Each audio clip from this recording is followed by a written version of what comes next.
नमामि भगवत्पादशङ्करं लोकशङ्करम्।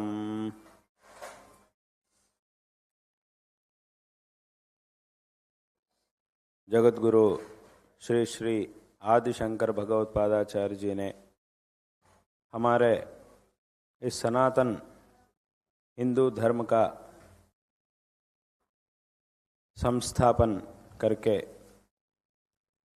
जो अनादिकाल से इस देश में आचरण किया जा रहा है, ऐसे सनातन धर्म की पुनः प्रतिष्ठापना जगद्गुरु श्री श्री आद्य शंकर भगवत्पादाचार्य जी ने 1200 साल पहले इस देश में अवतार लेकर की थी।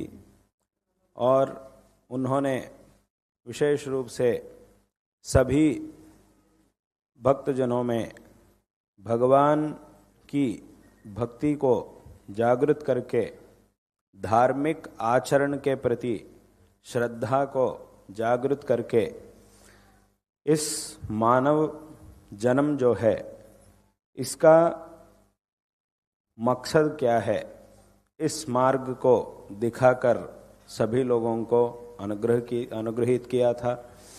क्योंकि ये जो मनुष्य जन्म है इसका मकसद क्या है? मोक्ष प्राप्त करना, या तो मोक्ष प्राप्त करने की साधना करना। क्योंकि कदाचित एक ही जन्म में सभी लोगों के लिए मोक्ष प्राप्त करना संभव नहीं हो सकता, परंतु मोक्ष के लिए जो साधना होती है उसका प्रारंभ करके उसका अनुष्ठान करना तो सभी लोगों के लिए संभव है। जब एक बार हम मोक्ष मार्ग में जाने का प्रयास शुरू करते हैं, तब उसके बाद किस समय में हमें कहाँ पहुँचना है और कब मोक्ष प्राप्त करना है, इसके बारे में स्वयं भगवान ही हमें मार्गदर्शन करते हैं। इसीलिए भगवान ने गीता में बोला, मन्मना भव मद्भक्तो मद्याजी माम नमस्कुरु मामे वैश्यसि सत्यन्ते प्रतिजाने प्रियोसि मे सर्वधर्मान् परित्यज्य मामेकं शरणं व्रजा अहं त्वा सर्वपापेभ्यो मोक्षयिष्यामि मा शुचः। ऐसा भगवान ने गीता में कहा। इसका तात्पर्य यह है कि अगर तुम अपनी साधना को समाप्त कर नहीं पाओगे तो चिंता करने की जरूरत नहीं, साधना को शुरू करो। साधना का प्रारंभ करके मैं जिस मार्ग में जाने के लिए उपदेश करता हूं उस मार्ग में चलना शुरू करो। तब उसके द्वारा कब तुम्हें कहाँ पहुंचाना है वो सब मैं देख लूंगा, बाकी का सब कुछ मैं देख लूंगा। और अंत में तुम मेरे पास ही आओगे, मेरे शरण में ही आओगे, मुझ पर ही तुम ऐक्य प्राप्त करोगे। ऐसा भगवान ने मामे वैश्यसि सत्यन्ते, और यहाँ संदेह का कोई अवकाश नहीं है। सत्यन्ते ये सच बात है, प्रतिजाने, और मैं प्रतिज्ञा करके तुम्हें उपदेश दे रहा हूं कि ये अवश्य ही होगा। ऐसा भगवान ने गीता में कहा। इसीलिए इस मनुष्य जन्म का क्या उद्देश्य है, इसका मकसद क्या है? मोक्ष प्राप्त करना, और उसके लिए जो साधना चाहिए, जिस साधना की आवश्यकता है उसे करना इस मनुष्य जन्म का मुख्य उद्देश्य होता है। इसीलिए जगद्गुरु श्री आद्य शंकर भगवत्पादाचार्य जी ने सभी लोगों को इस मार्ग का उपदेश किया। सभी लोगों से कहा कि अच्छी तरह भगवान की आराधना करो। जीवन के समय में जब भी हमें समय मिलता है उस समय में भगवान की आराधना करो और धार्मिक आचरण करो, और उसके साथ अच्छे अच्छे काम करो, और उसके द्वारा पुण्य का संपादना करो, और उसके द्वारा इस जीवन को सार्थक बनाओ। ऐसा शंकर भगवत्पादाचार्य जी ने इस दुनिया के लिए मार्गदर्शन किया था। और उन्होंने विशेष रूप से, जैसा अभी कहा गया, कि भगवान की आराधना, इस मार्ग में जाने के लिए भगवान की आराधना, साधना मार्ग में जाने के लिए सबसे पहले हमें भगवान की कृपा चाहिए। भगवान की कृपा का पात्र बनने के लिए भगवान की आराधना करनी चाहिए। और भगवान के तो बहुत सारे स्वरूप है। शिव जी का स्वरूप है विष्णु, देवी, गणपति इत्यादि, कार्तिकेय इत्यादि कई स्वरूपों में भगवान की आराधना की जाती है। और ऐसी परंपरा में भी विशेष रूप से देवी के स्वरूप में भगवान की आराधना अनादिकाल से हमारे देश में की जा रही है। शक्ति उपासना, देवी यानी शक्ति। इस दुनिया जो है ये पूरा विश्व शक्ति से चलती है। अगर इस दुनिया में, इस विश्व में शक्ति नहीं होगी तो कुछ भी काम नहीं हो सकता। किसी भी पदार्थ को अगर हम लेते हैं, उस पदार्थ से कुछ काम करने के लिए उसमें शक्ति होनी चाहिए। अगर शक्ति नहीं होगी तो किसी भी पदार्थ से किसी भी काम हम नहीं कर सकते हैं। इसीलिए शक्ति, हर एक वस्तु को शक्ति देकर उस वस्तु के द्वारा कुछ प्रयोजन, कुछ काम होने के लिए शक्ति स्वरूपिणी देवी का अनुग्रह हमें चाहिए। इसीलिए शक्ति की उपासना हमारे देश में अनादिकाल से की जा रही है। जो महापुरुष थे, स्वयं देवता इंद्रादि, अगर हम पुराण इत्यादियों को देखेंगे तब वहाँ स्वयं इंद्र इत्यादि देवता लोग भी देवी की उपासना किए थे। और उसके बाद जो अवतार पुरुष थे, जो राज महाराज भी लोग भी थे, हमारे पूर्वज लोग, उन्होंने भी विशेष रूप से शक्ति की उपासना करके देवी के अनुग्रह के पात्र बने थे। और जो बड़े बड़े पंडित थे, जो बड़े बड़े कवि थे, जो विद्वान थे, उन्होंने भी विशेष रूप से देवी की उपासना करके भगवान की देवी के अनुग्रह का पात्र बने थे। इस परंपरा में एक महापुरुष, जो महापुरुष थे, अवतार पुरुष थे, उनसे लेकर एक साधारण व्यक्ति तक सभी लोगों ने देवी की उपासना करके भगवती का अनुग्रह का पात्र बने थे। ऐसी परंपरा हमारे देश में विराजमान है।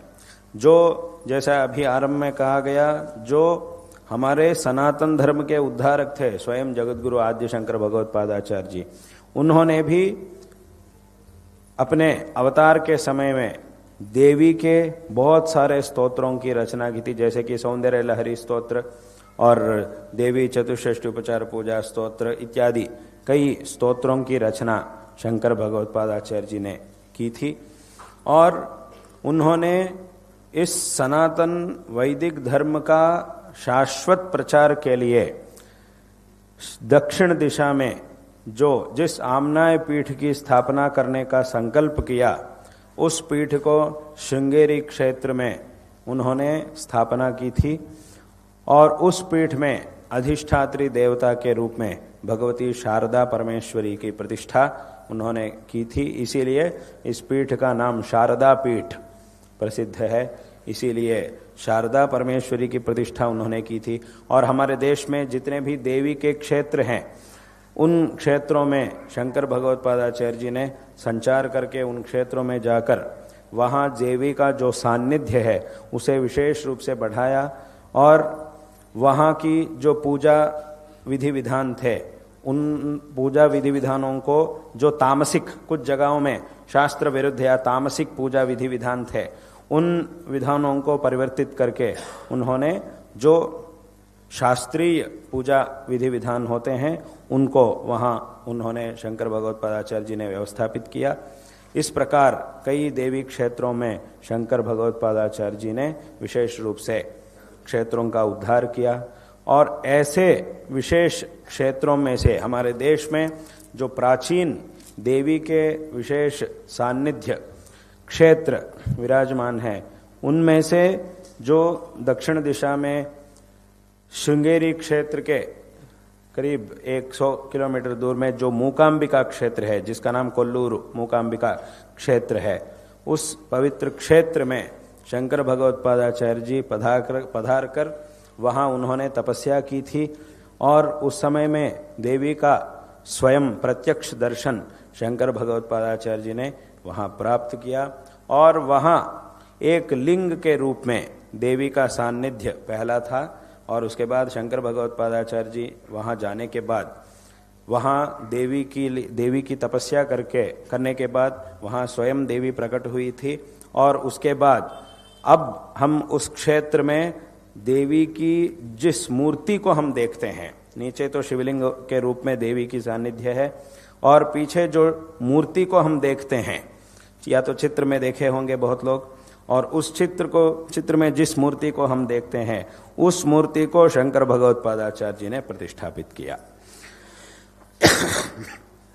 और एक विशेष ये है कि जब शंकर भगवत्पादाचार्य जी अपनी यात्रा के समय में मूकांबिका कोल्लूर क्षेत्र गए थे, उस समय में एक घटना वहाँ हुई थी कि एक माँ और पिता दोनों अपने शिशु को हाथ में रखकर, अपने मरे हुए शिशु को हाथ में रखकर रो रहे थे कि मेरे शिशु की जान चली गई है।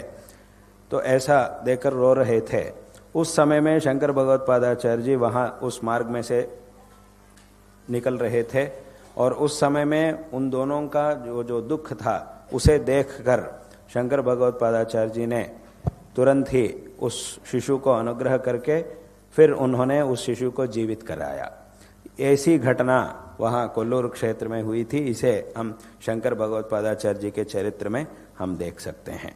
इस प्रकार देवी के कई सारे क्षेत्र हमारे देश में विराजमान हैं। उनमें से जैसा अभी कहा गया, श्रृंगेरी शारदा पीठ, श्रृंगेरी में शारदांबा का सान्निध्य है और कोल्लूर क्षेत्र में मूकांबिका का विशेष सान्निध्य है। और ये श्रृंगेरी और कोल्लूर क्षेत्र दोनों का बीच में एक विशिष्ट निकट संबंध भी है।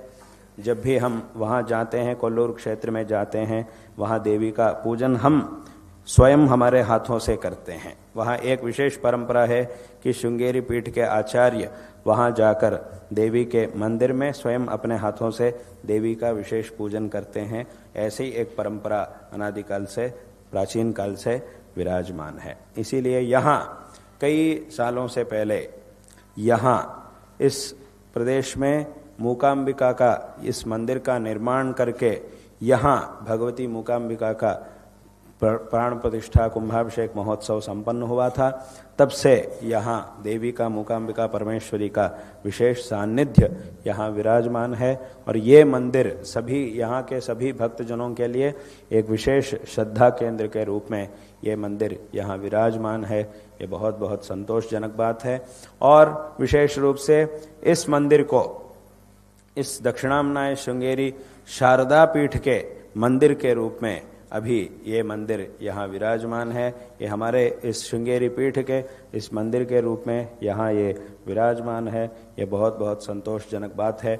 और इसके साथ साथ लोगों में धार्मिक जागृति पैदा करने के लिए, धार्मिकता को और भी बढ़ाने के लिए इस अभी सभा भवन को हम देख रहे हैं, जहाँ हम सब अभी बैठे हैं, मौजूद हैं।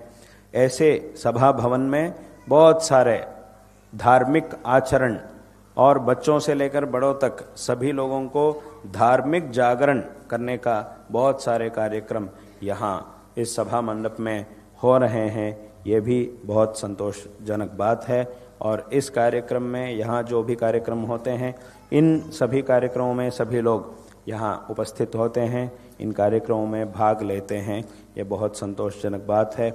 और हमारे जो पाठशाला है वो भी पहला और एक जगह में पाठशाला प्रचलित रही थी और उसके बाद वो पाठशाला यहाँ लाई गई है। और इसके बाद यहाँ और भी बहुत सारे काम अभी इसके बाद आने वाले समय में होने वाले हैं। ये बहुत संतोषजनक बात है। इसीलिए हम आज हमारी इस यात्रा के संदर्भ में यहाँ आए हैं। आप सबको इस संदर्भ में हम नारायण स्मरण पूर्वक आशीर्वाद दे रहे हैं।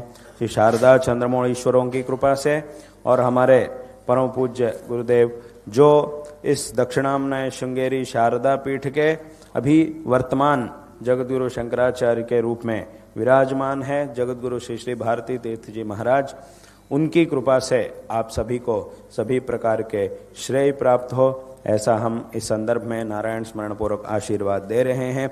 सभी लोगों को हमारे इस सनातन धर्म परंपरा के विषय में विशिष्ट श्रद्धा के साथ रहना चाहिए और विशेष रूप से हमारी जो परंपराएं हैं इनका आचरण विशेष श्रद्धा से सभी लोगों को करना चाहिए और उसके द्वारा सभी लोगों को श्रेय प्राप्त करना चाहिए।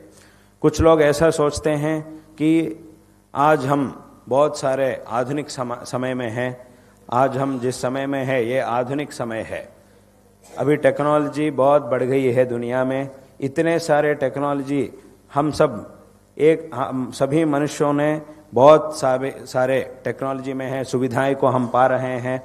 ऐसे एक संदर्भ में ये क्या बातें कर रहे हैं, ये धर्म और अधर्म, पुण्य पाप, क्या इन बातों की क्या आवश्यकता है? हम तो बहुत आगे बढ़ गए हैं, टेक्नोलॉजी बहुत आगे बढ़ गई है, तो ऐसे समय में भी ये पुण्य पाप, धर्म और अधर्म, इनकी क्या आवश्यकता है? ऐसा कुछ लोग सोचते रहते हैं, उनके मन में ऐसा प्रश्न उठते हैं। लेकिन सभी लोगों को इस बात को ठीक से समझना चाहिए कि हम जितने भी आधुनिक काल में पहुंचते हैं, धर्म और अधर्म, धर्म की आवश्यकता हमें अवश्य ही होती है, इसमें कोई संदेह नहीं है। क्योंकि अभी हम बहुत आधुनिक समय में, आधुनिक काल में पहुंच गए हैं, इसमें कोई संदेह नहीं है। बहुत सारी सुविधाएं इस दुनिया में बढ़ गई है, इसमें कोई संदेह नहीं है। सभी लोग इन सुविधाओं का लाभ भी पाते हैं, उन सुविधाओं से प्रयोजन भी सभी लोग पाते हैं, पा रहे हैं, इसमें कोई संदेह नहीं है। टेक्नोलॉजी भी बहुत बढ़ गई है, इसमें कोई संदेह नहीं है। परंतु टेक्नोलॉजी और आधुनिकता इतनी बढ़ गई है, ये बात जितना सच है उतना ही सच्ची बात और एक भी है कि इस दुनिया में दुख कम नहीं हुई है। ये भी सच्ची बात है, इसमें कोई संदेह नहीं। टेक्नोलॉजी बढ़ गई है, ये जितना सच है, लेकिन इस दुनिया में दुख कम नहीं हुआ, ये भी उतना ही सच है। क्योंकि दुनिया में दुख अभी भी है, दुख कभी कम नहीं हुआ। पहला भी दुख था, इस टेक्नोलॉजी के से पहले भी 100 साल पहले भी दुख था और अभी भी दुख है। और 100 साल पहले भी सुखी लोग थे और अभी भी सुखी लोग हैं। इस दुनिया की स्थिति कितनी भी बदल जाए, लेकिन दुख और सुख, सुख और दुख, ये दोनों तो दुनिया में होते ही हैं। इसमें तो कोई संदेह नहीं है। जब तक ये दुनिया रहता है तब तक सुख और दुख यहाँ होते ही हैं, इसमें कोई संदेह नहीं, अभी भी है। अभी जब 100 साल पहले या तो 1000 साल पहले ये सारी सुविधाएं जब नहीं थी, उस समय में भी सुखी लोग थे और आज भी सुखी लोग हैं। और जब ये सारी सुविधाएं नहीं थी, उस समय में भी दुखी लोग थे और इतनी सारी सुविधाओं के बीच में भी दुखी लोग आज भी हैं। बहुत सारी सुविधाएं के बीच में जीते रहते हैं, फिर भी उनका कोई सुख नहीं होता है, सुख नहीं मिलता है। ऐसे लोगों को हम आज भी देख सकते हैं और बहुत सारे लोगों के जीवन में खुद का अनुभव की बात भी है ये। इसीलिए सुख और दुख ये दोनों अभी भी दुनिया में है। 100 साल पहले भी थे, अभी भी है, और 100 साल और 1000 साल होने के बाद भी सुख और दुख ये दोनों दुनिया में रहते ही हैं। क्योंकि ये दुनिया का यही स्वभाव है, संसार का ही यही स्वभाव है कि यहाँ सुख और दुख दोनों भी हमें मिलते रहते हैं और उसमें भी दुख ज्यादा मिलता है। इसीलिए धर्म और अधर्म इन दोनों का सुख और दुख से ही संबंध है। चाहे दुनिया कितना भी बदल जाए, फिर भी सुख और दुख के साथ ही धर्म का फल है सुख, अधर्म का फल है दुख। इसीलिए और हर एक व्यक्ति की भी मन में क्या इच्छा है कि मुझे सुख चाहिए, दुख नहीं चाहिए, यही सभी लोगों की इच्छा है। इसीलिए और सभी लोगों की इच्छा यह है कि मुझे सुख चाहिए, लेकिन जितना सुख को हम पाना चाहते हैं उतना सुख नहीं मिल रहा है। और हम सभी लोगों के मन में यह भी इच्छा है कि मुझे दुख नहीं चाहिए, और फिर भी दुख प्राप्त हो रहा है, दुख नहीं रुक रहा है। क्यों? क्योंकि सुख का कारण होता है धर्म, दुख का कारण होता है अधर्म। सुविधाएं कितनी भी हो जाए दुनिया में, दुनिया कितना भी बदल जाए, सुख और दुख ये दोनों में कोई परिवर्तन नहीं हो सकता। धर्म से सुख मिलता है, अधर्म से दुख प्राप्त होता है। इसीलिए जो सुख प्राप्त करना चाहते हैं उन लोगों को धर्म की आवश्यकता, धर्म का आचरण करने की आवश्यकता है, और जो दुख नहीं प्राप्त करना चाहते हैं उन लोगों को अधर्म को त्यागना चाहिए। इस बात में तो कोई परिवर्तन नहीं है। ये सदैव ये विचार जो है से ये सदैव एक ही प्रकार का होता है। ये 100 साल पहले हो या अब हो या और 100 साल और 1000 साल होने के बाद भी ये विचार सदैव एक ही प्रकार का होता है। इसीलिए जब तक हम सब सुख को प्राप्त करना चाहते हैं तब तक धर्म की आवश्यकता हमें है, और जब तक हम दुख नहीं प्राप्त करना चाहते हैं, दुख को छोड़ना चाहते हैं, तब तक हमें अधर्म को छोड़ना बहुत आवश्यक है। इसीलिए कितना भी कितनी भी आधुनिकता बढ़ जाए, इस दुनिया में धर्म और धर्म की आवश्यकता हमें बहुत है। इसीलिए इस धार्मिक परंपरा को अच्छी तरह आचरण करके सभी लोगों को इस जीवन को सार्थक बनाना चाहिए। इसीलिए कभी ऐसे बातें नहीं करना चाहिए कि हम बहुत आधुनिक काल में हैं, इसीलिए अभी इस धर्म का आचरण क्यों करना चाहिए, ऐसा प्रश्न हमें कभी नहीं करना चाहिए। क्योंकि प्रश्न करना है, परंतु उसका ठीक जवाब जो है उसे अच्छी तरह जानना चाहिए। प्रश्न करना चाहिए। बहुत लोग क्या करते हैं आजकल, बहुत लोग क्या करते हैं, ऐसा कहा जाता है कि प्रश्न करो प्रश्न करो प्रश्न करो। इस बात को सुनकर बहुत लोग क्या करते हैं, सिर्फ प्रश्न करके छोड़ देते हैं। लेकिन उस प्रश्न के आगे क्या है, क्या जवाब है, क्या वो जवाब ठीक है या नहीं, उसको जानने में प्रयास नहीं करते हैं। सिर्फ प्रश्न करते हैं। किसी ने बोला कि चुप मत रहो, प्रश्न करो प्रश्न करो, ऐसा बहुत लोग कहते हैं। इस बात को सुनकर प्रश्न कर लेते हैं और सिर्फ प्रश्न करके छोड़ देते हैं। जैसे देखा मैंने प्रश्न कर लिया, ऐसा सोचकर चुप हो जाते हैं। परंतु प्रश्न के आगे जो प्रश्न करने वाला व्यक्ति होता है, उसका कर्तव्य सिर्फ प्रश्न करने से ही समाप्त नहीं होता। उसका कर्तव्य तब समाप्त होता है कि इस प्रश्न का जवाब ढूंढकर, अगर जवाब मिला तो ठीक है, जवाब नहीं मिला तब ही उसका प्रश्न ठीक होता है। सिर्फ प्रश्न करने से पूछने वालों का कर्तव्य समाप्त नहीं होता। प्रश्न करो और उसका क्या ठीक जवाब है, इसे ठीक व्यक्ति के पास जाके प्राप्त करने का प्रयास करो।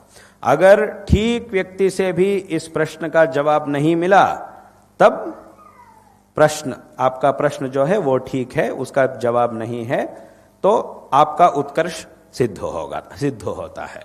अगर हमारा प्रश्न के बाद जो ठीक जवाब अगर हमें मिलेगा, तब वो जवाब जो है वो ही सिद्ध होता है। इसीलिए जवाब प्रश्न करके और उस प्रश्न का ठीक व्यक्ति से जवाब प्राप्त करने का भी प्रयास हमें अवश्य करना चाहिए।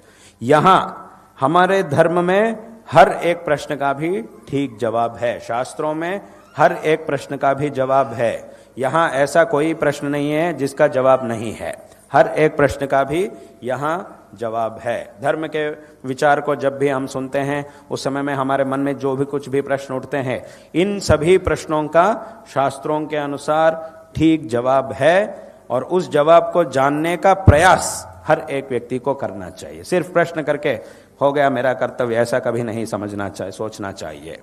प्रश्न का जवाब अगर नहीं मिला, ठीक व्यक्ति से भी अगर ठीक प्रमाण से भी हमें अगर प्रश्न नहीं मिला, तब हमें कहना चाहिए कि देखा मैंने प्रश्न किया लेकिन इसका जवाब नहीं मिला, इसलिए मैंने जो पूछा वही ठीक है, ऐसा हमें तब कहना चाहिए।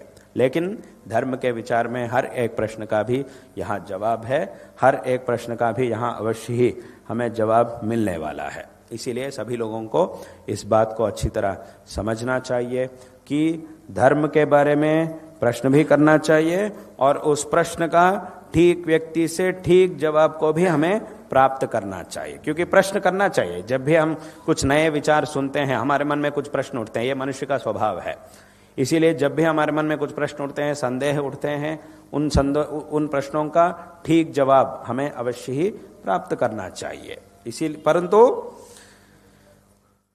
हमारा कर्तव्य, प्रश्न करने वालों का कर्तव्य तब तक रहता है, समाधान ठीक जवाब प्राप्त करने तक उनका कर्तव्य होता है। इसीलिए इस धर्म के बारे में सभी लोगों के मन में और भी श्रद्धा को बढ़ाकर अच्छी तरह इसका आचरण करें और इस जीवित को सार्थक बनाएं, ऐसा हम इस संदर्भ में कहना चाहते हैं। इसी मार्ग को जगतगुरु श्री श्री आद्य शंकर भगवत्पादाचार्य जी ने दिखाया और उन्होंने हर एक प्रश्न का भी अपने ग्रंथों में जवाब दिया, इस धर्म मार्ग का उपदेश किया। इस संदर्भ में और एक बार हम आप सभी लोगों को नारायण स्मरण पूर्वक आशीर्वाद दे रहे हैं। और यहाँ जैसा अभी आरंभ में हमने कहा कि देवी मूकांबिका का विशेष सान्निध्य इस मंदिर में विराजमान है, इसीलिए सभी लोगों को यहाँ आना चाहिए। यहाँ आकर देवी के इस विशिष्ट सान्निध्य में देवी की कृपा का पात्र बनना चाहिए, ऐसा हम इस संदर्भ में सभी लोगों से कह रहे हैं। और जब हम मंदिर जाते हैं, और एक बात भी है, ये बहुत आवश्यक बात है, जब भी हम मंदिर जाते हैं हमें भी जाना चाहिए और हमारे साथ हमारे बच्चों को भी मंदिर ले जाना चाहिए। बच्चों को भी मंदिर में ले जाना चाहिए और मंदिर की जो संस्कृति जो है, हमारे धर्म की जो संस्कृति है, उसका वैशिष्ट्य जो है, इसके बारे में बच्चों को भी हमें सिखाना चाहिए। धर्म की शिक्षा हर एक व्यक्ति के घर में, हर एक घर में, घर में हर एक व्यक्ति के लिए धर्म की शिक्षा बहुत ही आवश्यक है। हर रोज, जैसे कि अभी हम स्कूल जाते हैं, बच्चों को स्कूल भेजते हैं, और हमारी हर एक व्यक्ति की भी एक गिनती होती है कि हमारे बच्चों को अभी इस स्कूल में भेजना है, और उसके बाद कॉलेज में भेजना है, और उसके बाद यूनिवर्सिटी में भेजना है, और उसके बाद नौकरी में जाना है, और उसके बाद इतने लाखों करोड़ों रुपया कमाना है, और उसके बाद घर बनाना है, और उसके बाद शादी, और उसके बाद बच्चे, और उनके बच्चों को भी यहाँ भेजना है, उनको भी ऐसा पढ़ाना है। ऐसा बहुत सारे इन विचारों के बारे में सोचते रहते हैं। ठीक है, ये अच्छा ही है, ऐसा सोचना ही चाहिए, लेकिन इतना ही सोचने से हमारा कर्तव्य समाप्त नहीं होता। जैसा हम इन विचारों के बारे में सोच रहे हैं, ऐसा ही धार्मिक विचारों के बारे में भी हमें सोचना चाहिए। जैसे कि हमारे बच्चे हैं और इनको इतना धार्मिक धर्म के बारे में इतनी शिक्षा इन लोगों को देनी चाहिए, और उसके बाद हमें बच्चों को ये सिखाना है, ये श्लोक सिखाना है, गीता सिखानी है, और उसके बाद उनको ऐसा धार्मिक संस्कार हमें इतना देना चाहिए।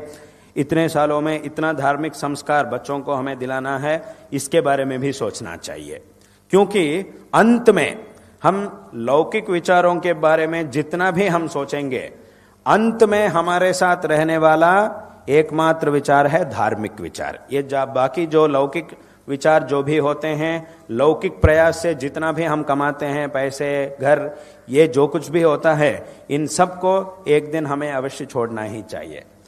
यहाँ हमारे जो शरीर है, इसी को ही हमें एक दिन अवश्य छोड़ना ही पड़ेगा, और इस शरीर प्राप्त होने के बाद जिसे हमने कमाया उसको छोड़ना ही चाहिए। इस बात को अलग से कहने की आवश्यकता ही नहीं। जब हमें इस शरीर को ही छोड़ना चाहिए, और इस शरीर के द्वारा जो कुछ भी हमें प्राप्त हुए उन सभी पदार्थों को भी छोड़ना चाहिए, इस बात को अलग से कहने की आवश्यकता ही नहीं है। इसीलिए, परंतु शरीर को छोड़ने के बाद भी हमारे साथ आने वाला, यानी शरीर ग्रहण करने से पहले हमारे साथ जो था, और शरीर ग्रहण करने के बाद भी हमारे साथ जो है, और शरीर छोड़ने के बाद भी हमारे साथ जो आने वाला है, वो एकमात्र वस्तु है धर्म। हमसे जो कुछ भी अच्छे अच्छे काम किए गए हैं, उनसे जो पुण्य हमें मिला है, वो एकमात्र वस्तु है जो हमारे साथ आने वाली है। इसीलिए इन विचारों के बारे में भी हमें अवश्य सोचना चाहिए। धार्मिकता को भी विशेष रूप से अपनाना चाहिए, और इसके द्वारा इस जीवित को सार्थक बनाना चाहिए। ऐसा हम इस संदर्भ में कहकर और एक बार सभी लोगों को नारायण स्मरण पूर्वक आशीर्वाद दे रहे हैं। और जैसा अभी हमने कहा कि ये श्रृंगेरी पीठ का ये मंदिर दिल्ली के इस विकासपुरी प्रदेश में विराजमान है, ये बहुत बहुत संतोषजनक बात है। और इस संदर्भ में यहाँ के हमारी पहले से भी और अब भी हमारी आज्ञा से जो इस मंदिर के अच्छी तरह देखभाल कर रहे हैं, श्री राम जी और उनके साथ जो भी है, सभी लोगों को हम नारायण स्मरण पूर्वक आशीर्वाद दे रहे हैं।